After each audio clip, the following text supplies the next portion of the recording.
UFC Fight Night Oklahoma is right here, and I'm about to give you all of my bets for this weekend, and trust me, there are gonna be some interesting ones. But before we do it, let's go back in time and, well, revisit what happened in the last weekend and what bets I gave you. This is my Discord that obviously I told you about last time, and those are my bets that I went for. So I went for Mario Batista by split decision and Cory Sanhagen by split decision. Overall, I put $100 for it. None of it went in because obviously it was a decision win for Mario Batista, a close decision, but overall it was a unanimous decision win.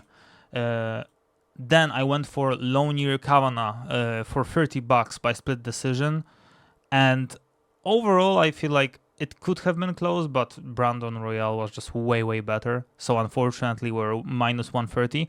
But overall I'm very happy with what we managed to get, because I also went for Wang Kong to win, Luke Riley to win, and Paddy Pimblett to win, and we got like plus 262 from this one, which means we are like plus 132, which is very good. And the last one was Gable Stevenson to get a finish in the first round, which he did. Robert Whittaker versus Nikita Krylov to start the second round, which happened, and Max Holloway to win by TKO, which also happened, and we got like plus 298 from this one. So overall, if we were to combine all of these, we are like around plus 400, around. I'm not gonna count like exactly, but somewhere plus for 380, which is, I would say, very solid. I'm very happy with it, and I think it was a very good start, very decent, and yeah, overall great start. And now we move on into the UFC Fight Night Oklahoma, and we hope to keep the streak going. We are gonna start off with two of these fights, and I'm just gonna be quick about it. Alden Correa to sub Stuart Nicol in the first round. I just feel like he's levels above Stuart Nicol. And Felipe Franco, who is a pretty decent underdog, to win by KO, TKO in the second round. I would feel like those are my picks for the first two. And now to give you like a bit of a, maybe, I would say, closer look in the fights that interest me a lot. I do think that this fight is going to be quite interesting. We have Jean-Paul Lebosoniani, or Lebosniani, something like that, versus Shokhyong Ko. If you don't know these guys, I don't blame you. You have to be like a UFC nut guy to know these guys. I know them quite decently. I know that Shokhyong is quite a big deal in South Korea. Like, they're doing like seminars with him or something. He's like a huge guy right there, and they kind of treat him like the next Korean zombie. Honestly, like, Korean guys are just like, they're crazy when it comes to being fans in anything, pretty much, in football, in esports, in MMA. They're like super fanatic about this one. So yeah, he's gonna have a lot of support, and I have a feeling he's just gonna be way better in this one. Even though I still think that Jean-Paul Lebosoniani, he's not that bad. He's not that bad. He does have some advantages. I feel like probably if we look at stats in a way, like reach and leg reach, yeah, leg reach is way bigger for Jean-Paul, same as reach and same as height. But I don't think it matters that much in this specific fight. If we look at takedown accuracy, he's just gonna be trying to take him down, and we look at the takedown defense, I mean, yeah, doesn't look too good. We are gonna see a lot of ground game in here, so my bet is gonna be Seokhyun by the second round finish. I think he's gonna sub him in the second round. That's gonna be my bet. We move on. Austin Bashi versus Jose Miguel Delgado, and I have a feeling this is the biggest steal that we are gonna have in this card. Honestly, like the biggest possible steal that we can have, because I'm gonna go for Jose Miguel Delgado, and I do have few things for that, few reasons for that. First of all, we look at the stats, and yes, we look at the stats, and Austin Bashi is not looking like that bad at all. He has like 8 takedown average, which is crazy for 15 minutes.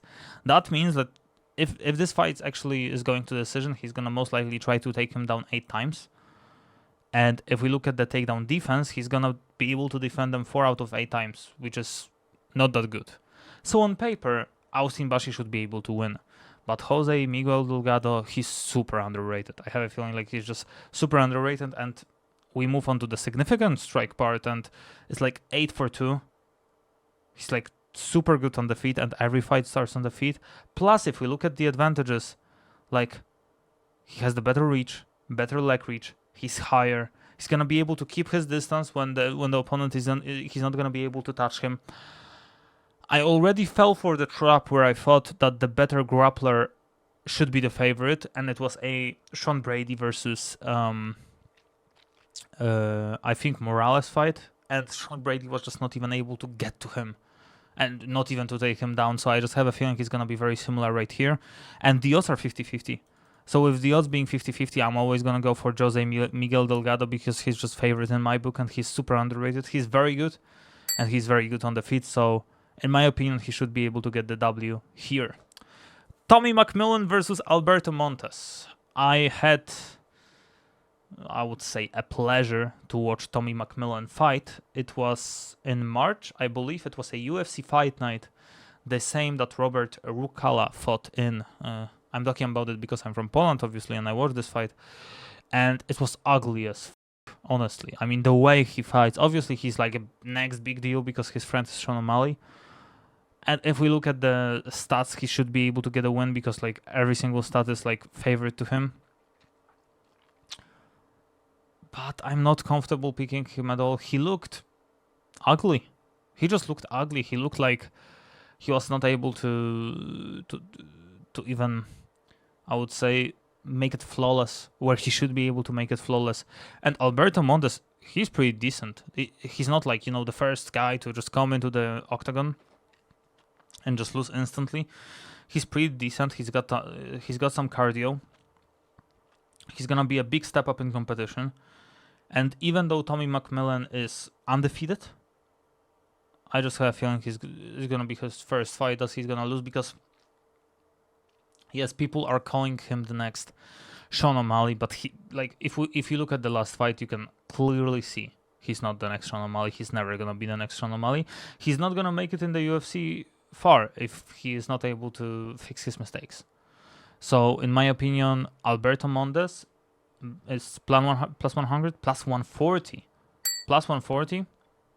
I'll always go for these odds. So I'm picking the underdog here. I'm picking Alberto Montes. I'm gonna skip Tabata Ricci versus Fatima Clean because I just think that Tabata Ricci is way better and I should be able to do, like, if I were to pick, I would go for her. But the issue is that we look at the odds and Tabata Ricci is like just overall decent. I would say she's pretty decent and she should be able even to win this fight. But there is a big but, and not literally.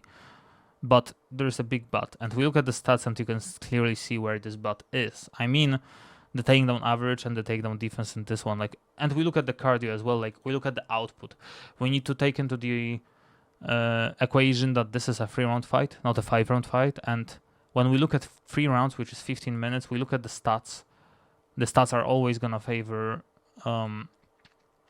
Fatima Klein. So I have a feeling this fight is going to be close. Way closer than people think, because people think it's going to be 27-30 for Fatima. I don't feel this way. I have a feeling it's going to be 28-29, maybe even a split decision, but I am going to go for Fatima Klein. But don't count me on this bet. I'm not betting this one. If I were to bet, I would go for Fatima, but I'm not gonna be putting her on my parlays or anything like that. I'm gonna be skipping this fight because there is no reason for me to bet on this fight at all. Like, I don't feel comfortable betting this fight. So yeah, I'm just gonna move on for Mitch Ramirez versus Chase Hooper, and now we know that this is a good fight to bet on. Why? Because Chase Hooper missed weight. He went in on 157.5, I think, so he missed weight by 2.5 pounds, if I'm correct.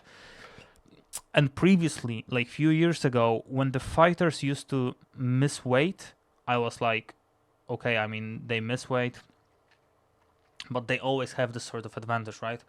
So let's say you cut for 155, and it's a huge cut from, I don't know, 180 or something, and you are not able to make it, and you are at 157, so you always have this, like, 2 pounds, which is like 1 kilogram less to get back to your normal shape. But with the time moving on, I kind of changed my look at it, because I used to think that it gives you the advantage, but now I have a feeling that it just honestly just demotivates you hugely, because you get cut, I think 25%. So let's say he was supposed to get, let's say 100 grand. He's never gonna get 100 grand, but we are just talking about it to make the math easier. You cut 25 grand out of it, you get still 75 grand, but you know, it's huge. He's not getting 100 grand for it. He's most likely getting, I don't know, 20, 30 maybe. So this 25% is gonna stink a lot. Mitch Ramirez is gonna be an underdog, a huge underdog most likely. Yes, that's why I thought so. But Chase Hooper is overrated. Honestly, he's so overrated, man. And for these odds, I'm just gonna go for Mitch Ramirez. You can't blame me. I mean, it's Mitch Ramirez all the way. We look at the reach, yeah, like the most probable way this fight goes is Chase Hooper just honestly outpointing him, just keeping his distance, and he's gonna be able to just, you know, get this jab and just get everything rolling. If he has to, he can take the fight into the ground. But I still have a feeling that Mitch Ramirez is just way better. Like, he can actually, you know, he's gonna be even more motivated, because if I remember correctly, the way it works is he gets cut 25% and he gets this 25% as well, right? So it's 20 plus 25% for him and minus 25% for him. I could be wrong. I remember that Jakub Wikłacz was in a similar spot where he last fought, because the guy he was fighting with missed weight. So yeah, my pick is gonna be Mitch Ramirez, because I don't feel comfortable betting on Chase Hooper ever again. He got submitted, I think, in the last fight that he fought, so yeah, not a good look for him. Jared Cannonier versus Christian Leroy Duncan. And the reason why everyone is picking Christian Leroy Duncan is that we actually look at him, and he's obviously very decent, but we need to remember three things. First of all, Jared Cannonier is like 42 or something. He won the fight versus Gregory Rodriguez just like a year ago or something. So he was able to get a win. Where we look at Christian Leroy Duncan, and he's been looking extremely well. He won versus Pulaev, which is honestly, like, looking at the way this fight went, is pretty impressive. He won versus Anders, which is like, yeah, I mean, you're supposed to win these rounds, win these fights. He lost versus Petrosian, where he should have won versus Petrosian, I feel like. And he won versus Dolidze. And now he's fighting versus Jared Cannonier, who just lost versus Michael Page. But there were some moments in this fight. You know, I was looking at this fight and I was like, damn, I mean, if he just, you know, just pedaled to the metal and just, if Jared just went for it, it's not like he's getting completely dominated in this fight. Like, we look at the last 5 or even 6 fights he had. Yes, he lost versus Michael Page, but it was not like he didn't get outclassed or anything. He won versus Gregory Rodriguez, and he was hurt badly in this fight. He was hurt very, like, badly in this fight. He lost versus Caio Borralho, but it was a 48-47 if I remember correctly. And he lost versus Nasruddin Imavov, but Nasruddin Imavov could be the next champion, so it's kind of understandable. And before that, he won versus Marvin Vettori and Sean Strickland. So my advice to you is, watch the first round. And if the first round Christian Leroy Duncan wins, but it's close, but he wins, I would go for Jared Cannonier, because he's most likely gonna win the second or third round. And he always has that KO power, which Christian Leroy Duncan, I don't think that he has it. I mean, obviously he can KO you, but he's not gonna be able to KO Jared Cannonier. I don't feel like he's gonna be able to do it. So if we look at the young guy, he should be able to get a win, right? I'm not the one guy that is gonna pick on for Jared Cannonier, because like he's good. I mean, he's 42, and I should be going for Christian Leroy Duncan every day on the week, but I just don't feel comfortable with it. And with odds being so much in favor of Christian, I just feel like for the live bet, it's gonna be very good. You just wait for the live bet, you look at the way the first round is going, and then you put the bet on Jared Cannonier. But I wouldn't put the bet on Christian Leroy Duncan ever. So my pick is gonna be to live pick this one. Sorry for me being a little tired, but I just came back from UFC 329 and it was like I'm hugely jet-lagged, so yeah, it's not good. Dricus du Plessis versus Kamaru Usman is our main event, and let me tell you, boys, that's some fight. And I've seen a lot of people saying that, yeah, but Dricus is just so huge, it's gonna be very tough for Kamaru to do anything. I mean, is it? He thought versus Khamzat and he did really well.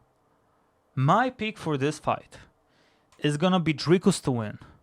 But it's not gonna be KO, it's not gonna be TKO, it's gonna be a decision. And it's gonna be a very close decision.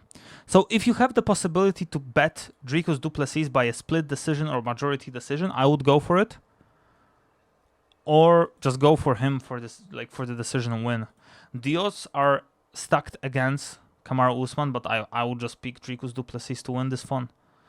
I mean, I have a feeling he should win this one. He has a very uncomfortable style, but it's not like Kamaru Usman is just gonna give it to him easy or anything. People are acting like, yeah, Kamaru Usman is just gonna give up and Dricus is just way bigger, he's just way better. Yeah, he is bigger. I agree on that. But it's not like he's way better. No, I don't agree. I think that this fight is gonna look like Dricus wins the first round, Kamaru wins the second, the third round is gonna be close, the fourth one is gonna be Dricus, and the fifth one is gonna be close again. And with that we are gonna get like 48, 47, maybe somewhere we get 47, 48. I'm not gonna be surprised if we get like 49, 46. There's also a scenario where Kamaru Usman is gonna get tagged somewhere in there.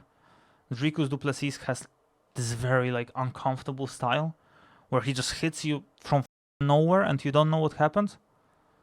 So it could happen, but I don't think so it's gonna happen in this fight.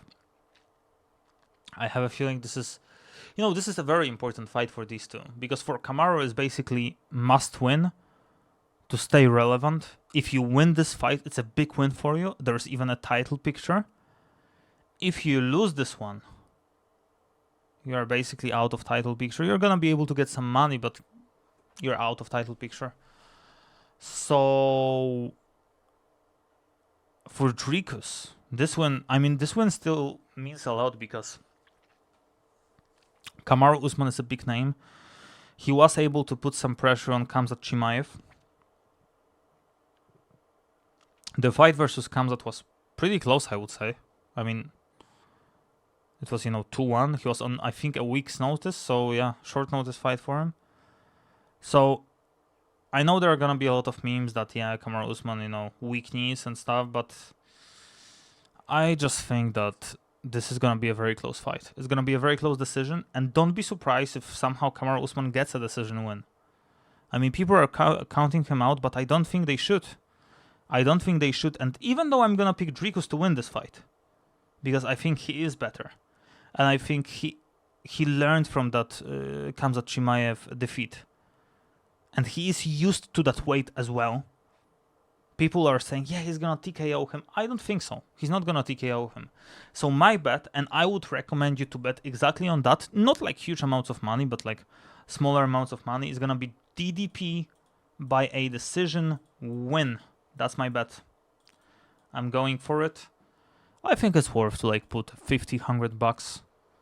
I will check the odds for it as well, just so I know that I recommend you at least something good. Okay, so for him to get the decision win, if we look at decimal odds and stuff, it's 275. To get a decision win is very good. It's very good. So you bet $100 and you get 275 out of it, which is like, why did I put percentage dollars? Which is like plus 175, right? It's decent. It's decent, honestly. I think it's worth trying out. Definitely, because if this fight goes to the decision, most likely Dricus du Plessis will win. The height advantage is there, the weight advantage is there. The reach doesn't matter that much. He has like a very weird stand-up, which is gonna be tough for Kamaru, but we need to remember there's always a KO threat. I don't think he will KO him, but Dricus is known that he can KO people. Like, you should remember, if you watched him on KSW, he was able to KO Roberto Soldic, where no one expected him to do it. It's actually insane when we actually compare these people. Like, Dricus du Plessis was a UFC champion, and the odds for him to beat Roberto Soldic were like 4 or something. It's crazy how much their career went in a different scenario. So yeah, it's crazy. My pick is gonna be DDP by a decision win. So to sum it up, DDP by decision, live bet. If we are betting on live only, Jared Cannonier, Mitch Ramirez, skip, Alberto Montes, Jose Miguel Delgado, Shok Hyung Kyo, Felipe Franco, and Alden Correa. I'm not gonna be putting bets on this one because first of all, I don't know these fighters that much to give you an honest example. Even if I did some research, I didn't watch their fights. I didn't have time to watch their fights because I need to put this video out, and I don't want to give you shitty advice, so I just put the bets on the fights that I think are gonna happen the way I predict them. So that's my prediction on it. So make sure you leave a like and sub, because obviously we're trying to get to 1,000 subs. If we get to 1,000 subs, it's gonna be massive. And thank you for watching. See you in the next episode. Bye.